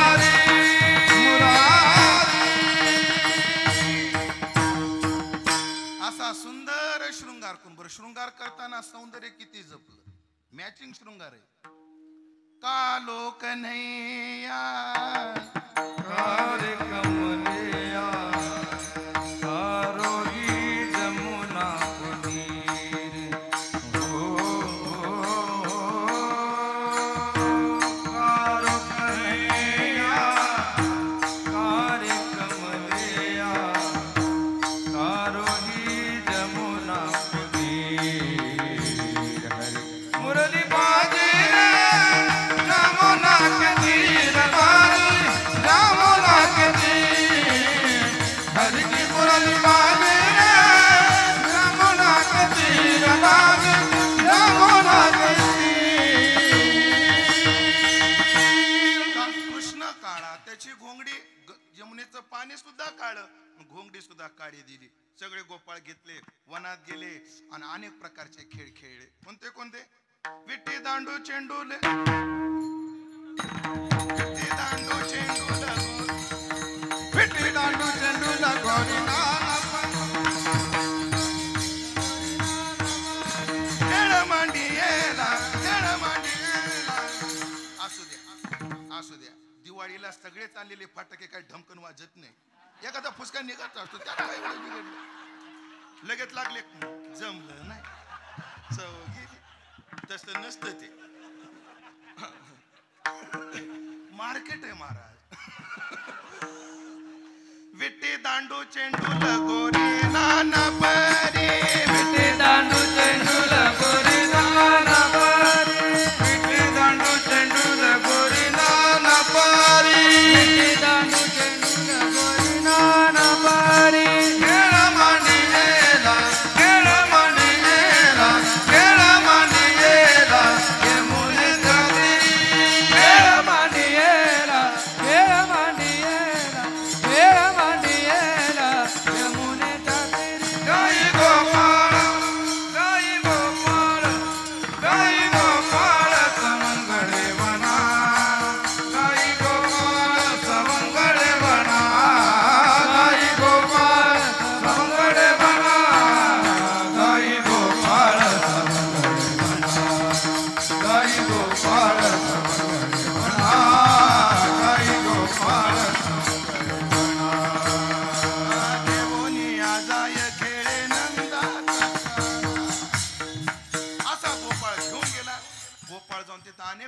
ते खेळ खेळले. आणि मग खेळामध्ये कसं असतं, खेळामध्ये एक असतं, कोणी मोठा नाही कोणी छोटा नाही. खेळामध्ये काय असतात, सगळे सारखे. म्हणून इकडं पहा, जोपर्यंत ते काय असायचं, तात्या आहे ना, बंडार तात्या करायचं माझे गुरु. मग ते कधी एखाद्या सप्ताहामध्ये तात्याला कोट खेळायची इच्छा झाली, आणि त्या कोटानंतर काही खेळ असतात, ते वाजवत जायचं. कुणी बैठका काढले, कुणी सूर्यनमस्कार काढायचे, यानं दंड थोपटला, यानं मिष्टी ताव द्यायचा, असे ते खेळ असतात. असायचे असायचे. आणि मग तात्या माझे गुरु. पण कधी कधी लोकांना माहित नसलं की मग नेतृत्व करायला कोणी प्रतिस्पर्धी पाहिजे ना. मग तात्या एका पार्टीचं नेतृत्व करायचे आणि मी एका पार्टीचं नेतृत्व करायचे. मी एका पार्टीचं म्हणजे एक गट मी, एक गट त्यांचा, असं करायचं.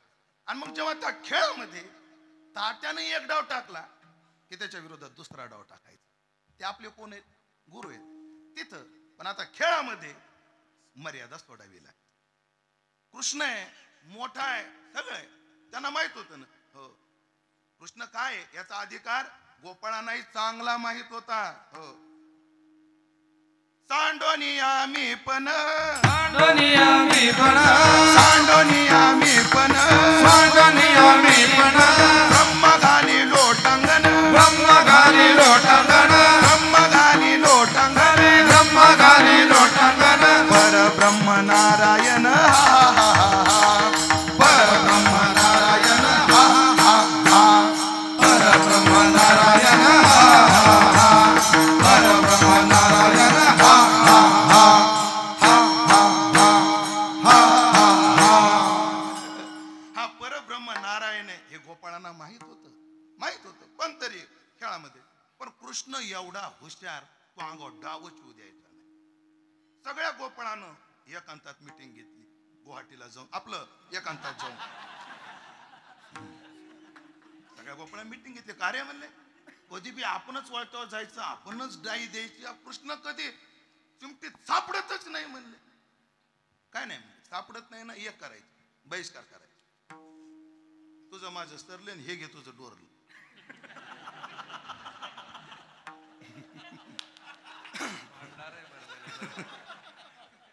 तुम्ही ऐकायला किती हुशार येतो. हे हुशारपणाचं लक्ष नाही, चाबरेपणाचं लक्ष जमलं. बस दुसऱ्या दिवशी सकाळी सगळे गोपाळ इकडून, भगवान तिकडून आला. बरं, ह्या सगळ्याच्या गायी जेवढ्या जवळजवळ निम्म्याच्या वर याच्या गायी.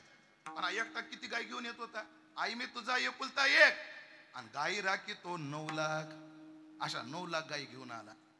त्याच्यामध्ये या गोपाळाने आजच मीटिंग केली होती, पण पुढं कोणी जायचं. कृष्ण मला का रे थांबले, चला ना. हे बोल रे, तू बोल ना. नाही ते तू बोल, काल त्याला चुरचूर बोला कर ना. बोल. मग एका नाही हिंमत केली. कृष्णा ऐक म्हणजे काय, पण ते बोलताना एकदम नाही बोल, टप्प्या टप्प्यानं कशी बोलली. हा चंदू महाराज, कानोबा कानोबा कानोबा कानोबा, कानोबा, कानोबा कानोबा कानोबा कानोबा, कानोबा कानोबा, कानोबा कानोबा, कानोबा कानोबा, कानोबा रे कानोबा निवडी आपुरी गोधनी, कानोबा रे कानोबा निवडी आपुरी गोधनी, कानोबा रे कानोबा निवडी आपुरी गोधनी, कानोबा ओढा तुझ्या गाई. रे कानोबा निवडी आपुरी गोधनी, कानोबा ओढाळा तुझ्या गाई, होत्या नवच्या कडबाई, कानोबा ओढाळा तुझ्या गाई, होत्या नवच्या कडबाई, शिव्या देती तुझी आई, शिव्या देती तुझी आई, देती तुझी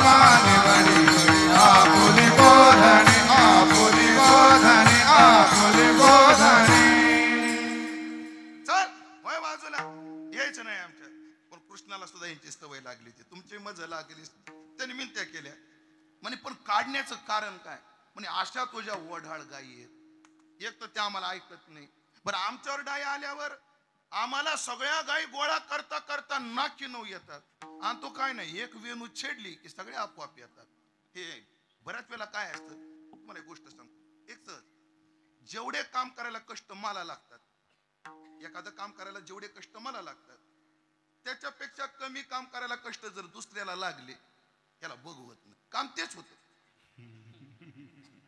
लोकांना मी एवढा आटापिटा करतो रंगत नाही आमचं कीर्तन ह्याच सहज कस काय रंगत बर काम तेच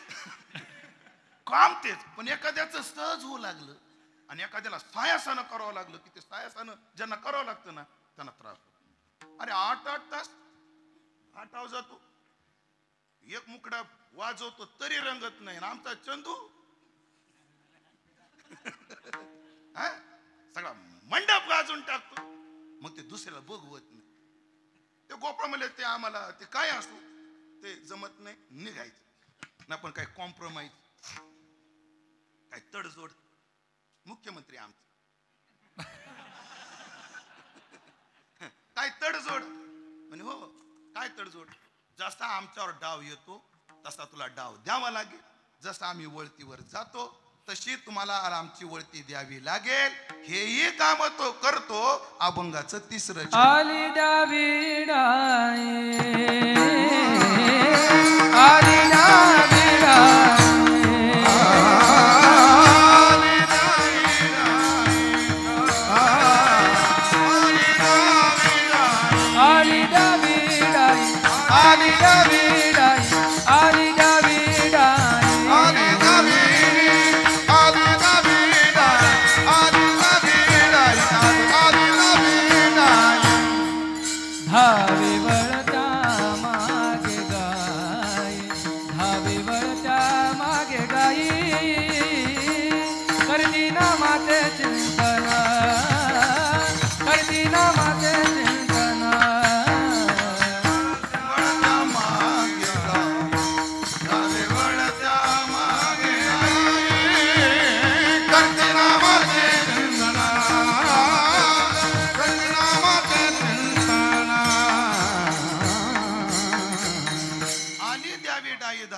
मागे गाई त्या गोपाळावर जर खेळता खेळता डाव आला तर तो डाव देत होता नवे नवे ते गोपाळ घेतही होते ते गाथ्यात नाही पण म्हणतात बाबा जुने लोक म्हणायचे खेळ कानोबा काय जाऊ नको रडी काहीतरी म्हणायचे आता ते अरे कानोबा खेळ डावाचा वन कोरडी कानोबा खेळ डावाचा वन कोरडी कानोबा खेळ डावाचा वन कोरडी कानोबा खेळ डावाचा वन कोरडी किती करशील रे घोडी किती करशील रे घोडी कानोबा खेळ डावाचा वन कोरडी कानोबा खेळ डावाचा वन कोरडी कानोबा खेळ डावाचा वन कोरडी कानोबा खेळ डावाचा वन कोरडी तब तब तब तब तब तब गडी आला तिकून नाव दिला जपून गेला गुडगा वाकून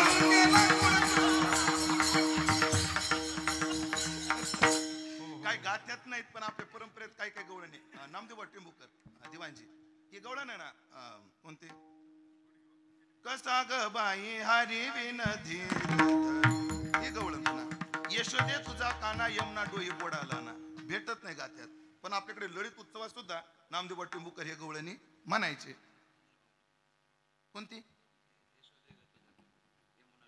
यमुना डोई रामचंद्र भाऊजी म्हणायचे हा हे जुने लोक पण गाथ्यात सापडत नाही बुवा पण प्रत्येक वेळेला काही आचाराला ग्रंथ आधार असतात तर काही आचाराला परंपरा आधार असते मी जुन्या लोकांकडून ऐकलं आणि मग डाव दे म्हटलं की तो डाव द्यायचा डावे वळत्या मागे गाई गाईच्या मागे सुद्धा पळायचा कोणाकरता गोपाळांकरता मग उष्ट खायचा वळत्या द्यायचा एवढं करायचा हो म्हणून हो त्याचं प्रेम होतं एवढंच करायचं का? नाही.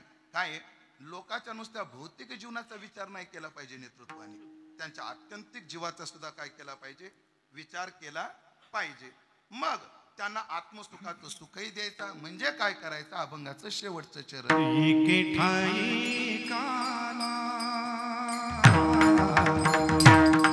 एके ठाई काला, एके ठाई काला, एके ठाई काला.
ऐक्य असा विचार केला जातो.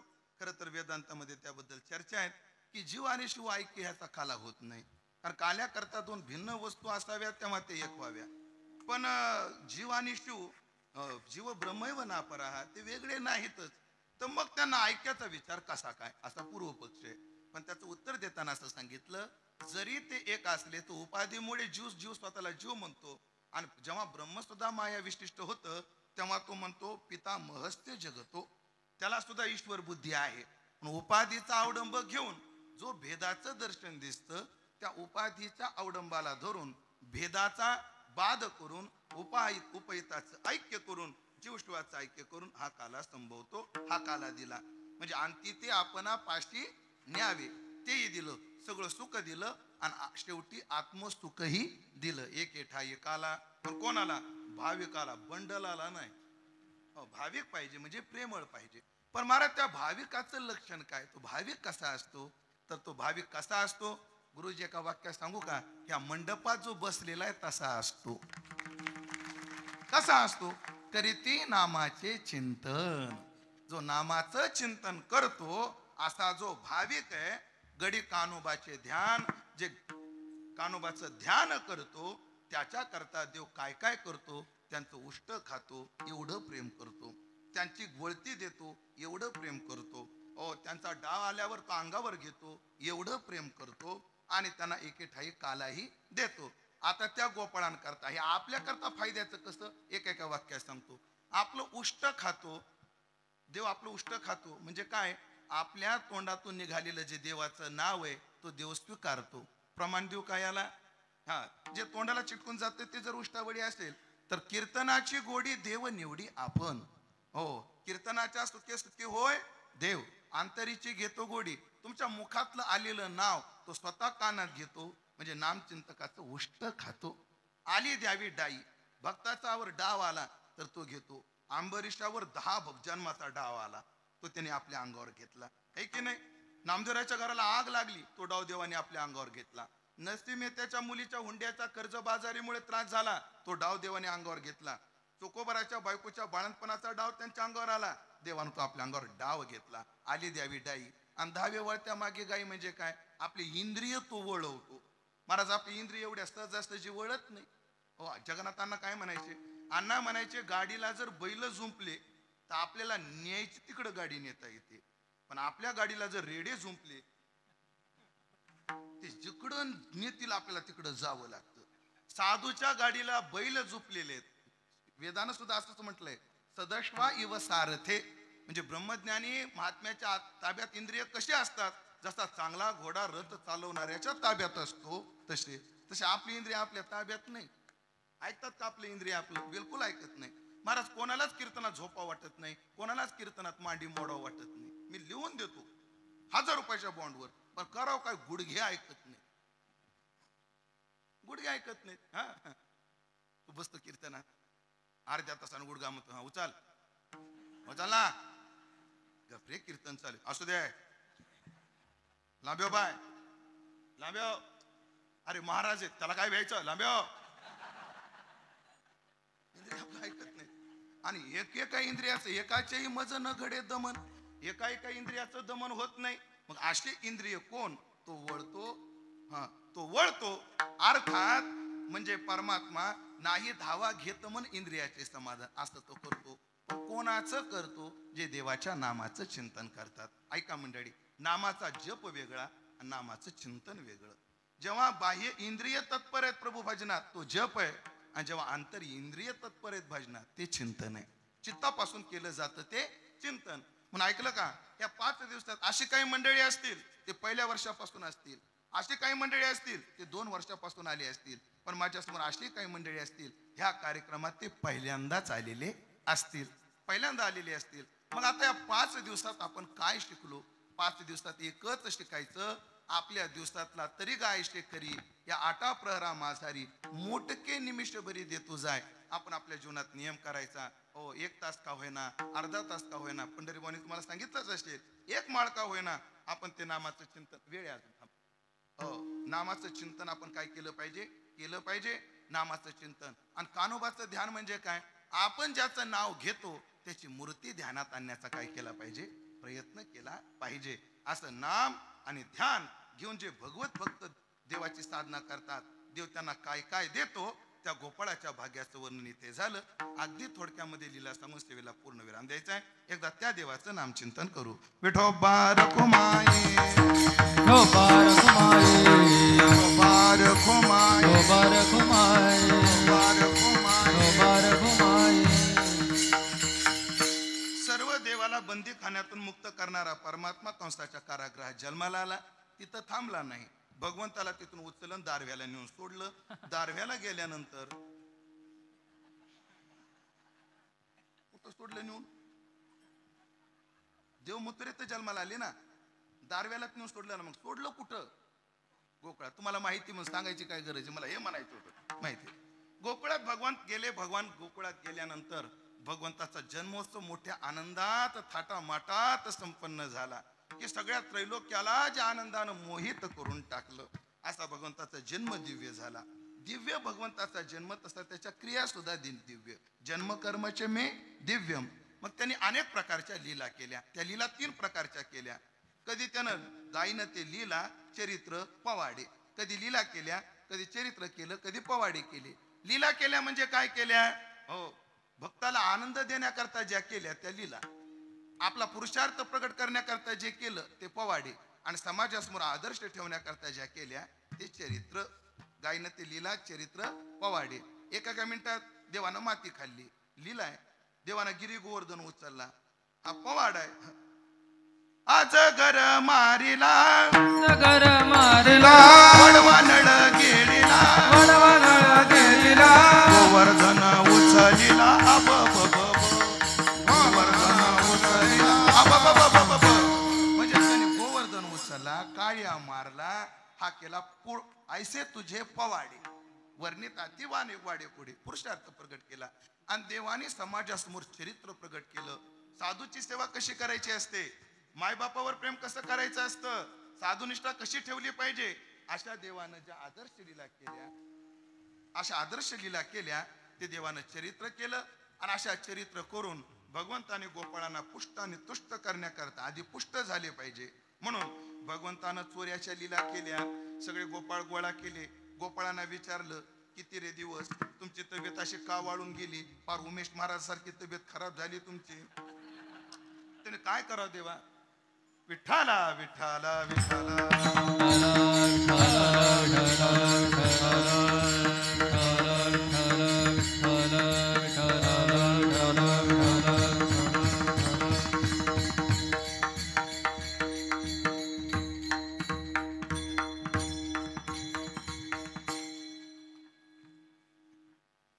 तुम्हा आम्हाला सगळ्यांना आशीर्वाद देण्याकरता श्री गुरुचं आगमन झालेलं आहे.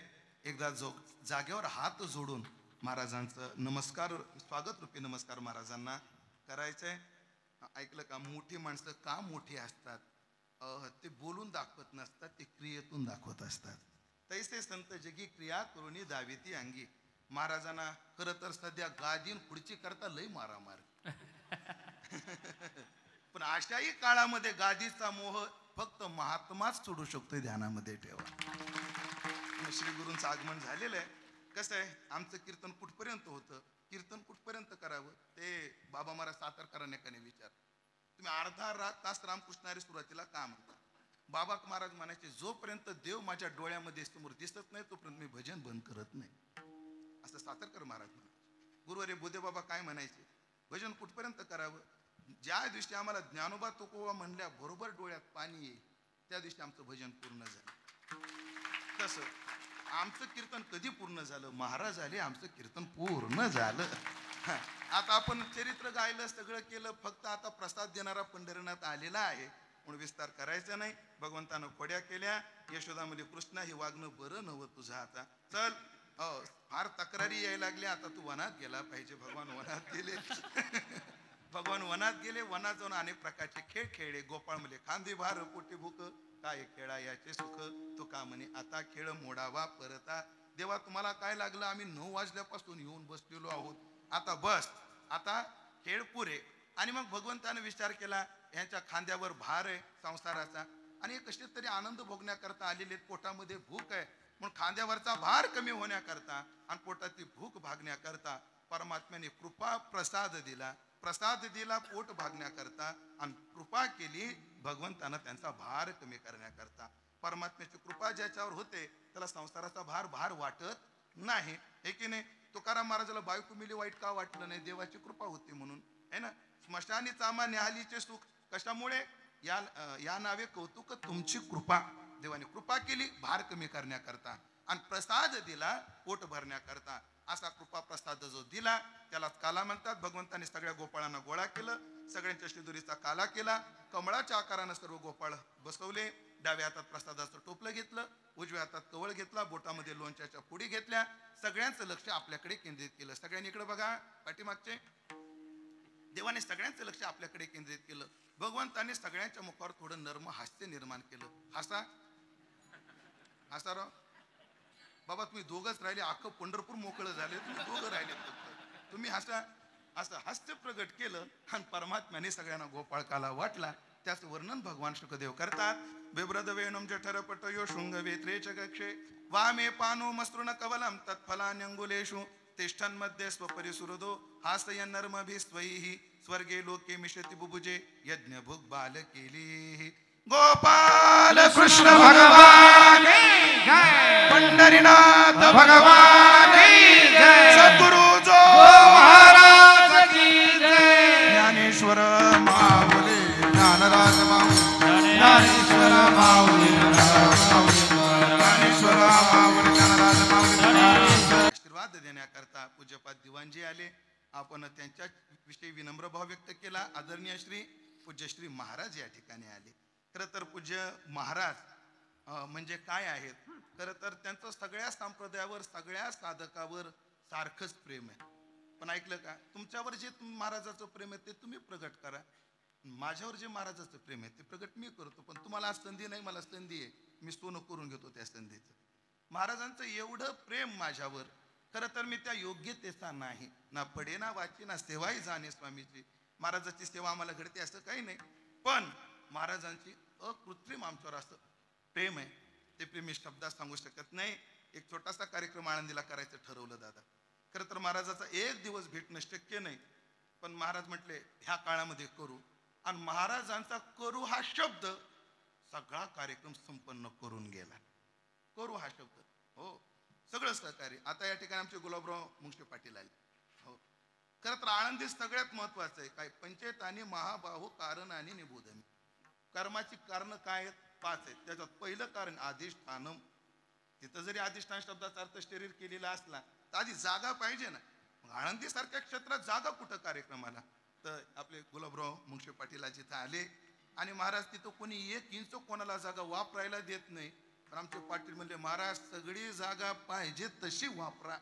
आणि आज ते आमचे मौर्य बाबा त्यांना खास घेऊन आले. हो, म्हणून आमच्या कार्यक्रमामध्ये त्यांची कृपा, त्यांचं अधिष्ठान, त्याच्यावर कार्यक्रम होऊन गेला. महाराज ध्यानात ठेवा.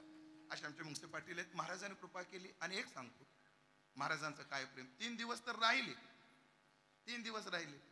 मी जीवनात काय कमवलं त्याचं उदाहरण सांगतो. 3ऱ्या दिवशीचं महाराजांचं प्रवचन संपलं. महेश महाराज साक्षीला आहेत त्याला. संध्याकाळी महाराजांनी मला बोलून घेतलं.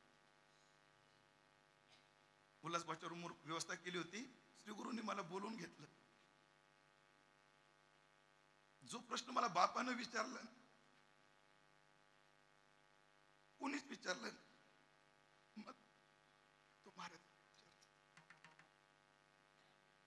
मला म्हटले, उमेश बुवा, पैशाची काही कमी आहे? आणि माझ्यासमोर 5 लाख रुपये ठेवले गुरुजी, हा कार्यक्रम करून घ्या म्हणून. दादा, आम्हाला मायबाप सोडून आम्ही आनंदीत आलो, त्याचं दुःख का नाही? पण आमच्या साधकाला असे मायबाप भेटले म्हणून आमचं दुःख नाही. आणि असे मायबाप आम्हाला सांभाळतात म्हणून आमचं पारमार्थिक जीवन सुद्धा महाराज, पंढरपुरात आलो ना, एक समाधान असायचं. आमचे बाबा आहेत. राहायचं टेन्शन नसायचं, खायचं टेन्शन नसायचं. बाबा, आणि बाबा गेल्यानंतर असं वाटायचं आम्हाला कोणी वाली आहे का नाही, आम्हाला कोणी सांभाळणारा आहे का नाही, असा प्रश्न पडायचा. मठामध्ये गेलो की महाराज मला पहिला प्रश्न विचारतात, जेवणाचं काय? आणि मग मला असं वाटून जातं, हृदयाला स्पर्श करून जातं की बाप जसा जन्म मरेपर्यंत पोराच्या पोटाची काळजी करतो आणि मेल्यावर हा उपाशी राहू नये याची सोय करून जातो, तशी आम्हा सगळ्या साधकांची सोय बोधे बाबानं केली. म्हणजे आमची जिम्मेदारी महाराजाच्या चरणावर. अजून एक सांगतो, महाराज खाऊ घालायला कोणी खाऊ घालील? विद्यार्थ्याची पोट. जुन्या काळात जो प्रश्न होता ना दादा, विद्यार्थ्याला जुन्या काळात जो प्रश्न होता खाण्याचा, तो आता राहिलेला नाही. आता विद्यार्थ्याची जी भूक आहे ज्ञानाची, हे ज्ञानाची भूक भरणारी एकच सरस्वती आमच्या जवळ आहे. आणि त्या सरस्वतीचं नाम आहे श्री गुरु शेखर महाराज. की जेव्हा आम्हाला कोणत्याही शास्त्रातली, कोणत्याही तत्वज्ञानाची, कोणत्याही प्रश्नाची भूक निर्माण होते. बरं एक आहे महाराज, हे विद्यापीठ असं आहे, गुगल काही वेळ घेतं, गुगलला नेट तरी लागतं. म्हणजे जेव्हा आम्ही श्री गुरुच्या चरणाजवळ जाऊ आणि काही पूर्वमीमांसा असू द्या, वेदांतातला असू द्या, कर्मातला असू द्या, भक्तीतला असू द्या, कोणताही प्रश्न असू द्या, त्यांच्याजवळ मांडला, गुगलला वेळ लागेल पण पूज्य महाराजांना वेळ लागत नाही. म्हणून एक आहे, मी देवाला एक प्रार्थना करेन, आमचं आयुष्य लाभ काढावं आणि पूज्य महाराजांना उदंड आरोग्य आयुष्य द्यावं. कारण काय, लाख मेले तरी चालतील पण लाखाचा पोशिंदा जगला पाहिजे. तो काळ पाहिलाय. इथं का माऊली आहे तिथं बसलेली, माऊलीला विचारा की आम्ही जुना काळ ऐकलाय. एक काळ असा होता, साधकांना कोणाचं ऐकावं हा प्रश्न होता. आणि एवढी विद्वानाची उपलब्धी होती. आज कोणाचं ऐकावं हा प्रश्न साधकांना आहे. पण ऐकलं का, हा प्रश्नाला कोणाचं ऐकावं हा प्रश्न जेव्हा साधकाला पडतो आणि नियती जेव्हा उत्तर देते, त्या उत्तरात एक शब्द असतो, तो शब्द म्हणजे श्री गुरु महाराज आहे. कोणाचं ऐकावं? त्या काळात आम्ही जन्माला आलो नाही. म्हणून पूज्यपाद कंधारकर महाराज असतील, पूज्यपाद एकनाथ महाराज देगलूरकर असतील, धुंडा महाराज असतील, रंगनाथ गुरुजी असतील, भक्तीचं चिंतन, वेदांत शास्त्राचे चिंतन करणारे धारूरकर शास्त्री असतील, पश्चात गोरे शास्त्री महाराज असतील, वैजापूरकर महाराज असतील, रामकृष्ण येडशीकर असतील. पण ही सगळी मंडळी आम्ही याच्या आधी गेली. पण या सगळ्या मंडळीचा जो सार आणि अर्क आहे तो आज या मंडळीच्या रूपाने उपस्थित आहे. गुरुवर्य राऊत महाराज असतील, गुरुवर्य चैतन्य महाराज असतील, तसेच श्री गुरु शेखर महाराज, पूज्य महाराज मंडळी. पण आम्हा सर्व साधकावर कृपेची पाखर घालणारे महाराज. महाराजाला विनंती केली, महाराजांचा एवढा व्याप सोडून पूज्य महाराज आपल्याला आशीर्वाद देण्याकरता आलेले आहेत. त्यांचा जास्त वेळ घेणं हे योग्य नाही. म्हणून जे काही बोललो आम्ही त्यांच्याच कृपेने बोललो, त्यांच्या चरणावर समर्पित करतो.